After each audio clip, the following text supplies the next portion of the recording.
Hey folks, Tuesday morning, we're back at it. Hope you enjoyed the long holiday weekend. We've got a holiday shortened week of trading this week.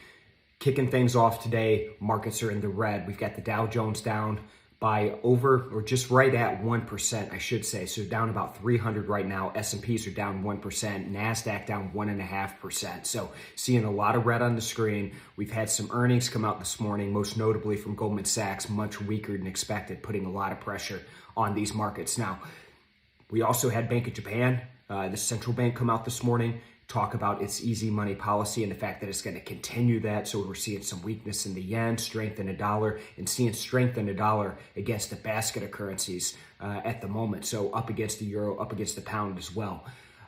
Jump over to oil. Oil right now trading right over or just at $85 a barrel. It's about a 2% move higher.